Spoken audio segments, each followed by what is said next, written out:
Sa bidyong ito, ipapakita naman natin kung paano natin ayusin itong A-type telescopic ladder natin na nasira. Okay? Di bali ang kakailanganin naman natin gamit dito, una ang ating electric drill, pangalawa itong ating riveter, pangatlo itong ating door hinge o ang ating bisagra, at ang pang-apat o panghuli itong ating blind rivets.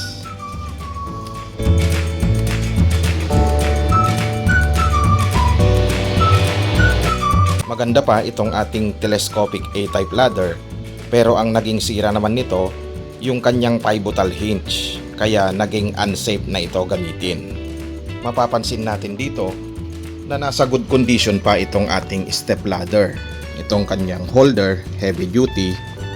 Itong kanyang telescopic, smooth pa yung pagka-telescopic nito, at saka yung kanyang lock. Yan, naglalak pa siya ng maayos. Okay, itayo naman natin siya.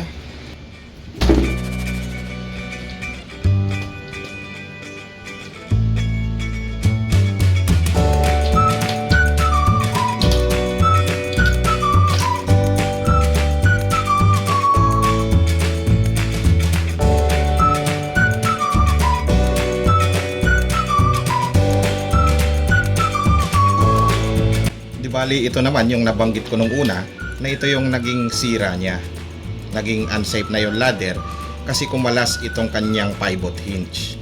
Di bali lumawag na itong kanyang pinakakanal, kaya natatanggal na ito.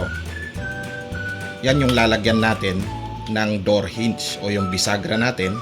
Di bali nilayout ko na siya dito, kung mapapansin ninyo meron na akong 3 butas dahil sinubukan ko ito dito. Sa magkabilaan may 3 butas akong nilayout. Yan yung papasukan ng ating door hinge. Pero i-align muna natin ito. Papasok natin siya and then kakapit natin yung mga bisagra natin dito para kumapit ito, at kapag tinaas natin magiging safe siya. Okay? Yan yung telescopic ladder natin. Okay, kabit na natin yung kanyang hinge.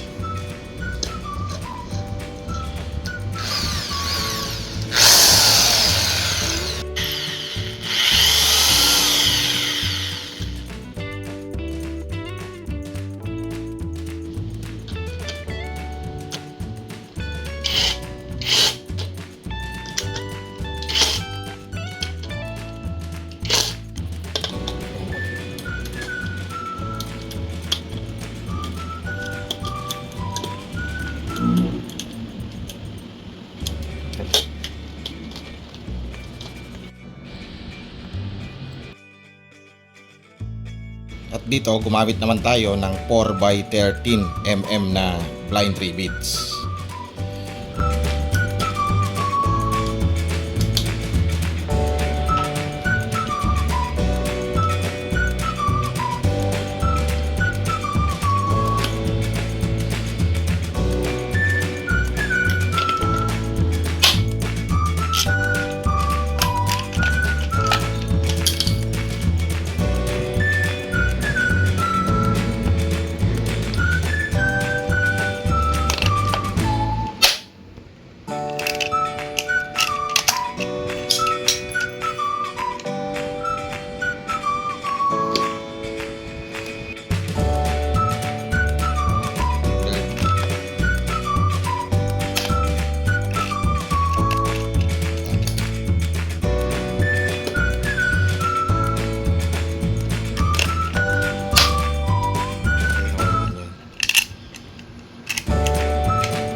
At ito yung una nating kinabit na hinge.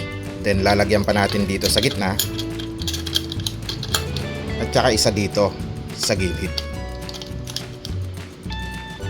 Yan, di bali ganyan yung magiging itsura naman nito. Yan yung maglalak dito sa nasirang pivot hinge nito. At yan yung kakapit para hindi na siya kumalas at maging safety kapag ginagamit naman natin siya. Okay, kabit na uli natin.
Okay?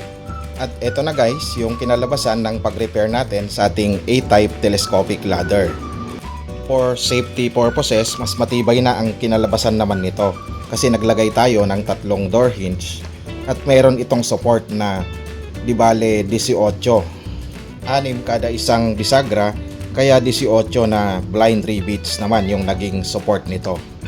Kaya matibay na ito gamitin at saka safe na para sa aakyat sa ating telescopic ladder. At saka saktong-sakto rin itong pagkakabit natin ng kanyang pivot hinge kasi yung kanyang pinaka pivot pumasok dito sa loob, no, dito sa kanal niya, kaya mapapansin natin na ito flat pa rin, no, itong surface niya sa taas. Kung papatungan mo siya, di bali flat pa rin siya, wala siyang umumbok na pivot hinge kasi nasa loob siya ditong kanal. Yung ginawa natin, tinaob natin yung kanyang pivot hinge.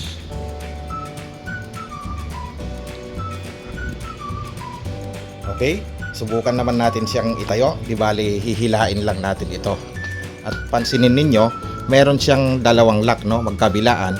Kada step naman nito. Bago hugutin yung kanyang telescopic, kapag nakasagad na sa eksaktong height naman nito, maglalak itong lock niya magkabilaan for safety purposes. Mapapansin ninyo, napakaraming lock, no.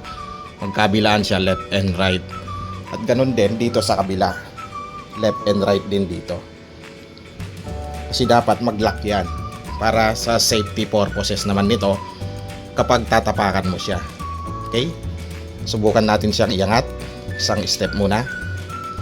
Pansinin ninyo, maglalak yung lock nito. Ayun. Tumunog siya at saka umangat. Ibig sabihin, nakalock na siya sa isang step niya. Okay? Yung isa, subukan pa natin pangalawang step. Ayun, nag-lock siya. Then yung kabila rin. Tsaka ito, pwede na natin siyang bukain, no? Kasi naka-hinge naman tayo sa taas. Susunod yung hinge natin habang binubuka naman natin siya. Pero hindi na siya kakalas kasi nakadikit siya, no? Itong hinge natin, matindi ang pagkahawak naman nito. Yan yung kinabit natin para hindi na ito bumiyak o maghiwalay itong magkabilaan ng ating A-type telescopic ladder. At eto na yung itsura ng ating A-type telescopic ladder kapag nakatayo naman na siya. Yan, di bale, meron itong 8 step na telescopic ladder or 8 feet ang katapat naman nito, no? Kapag nakabuka ito ng todo, 8 feet naman ang height nito. Yan, di bale yan yung kinabit nating hinge, no? Okay, sumusunod naman siya kapag binuka natin.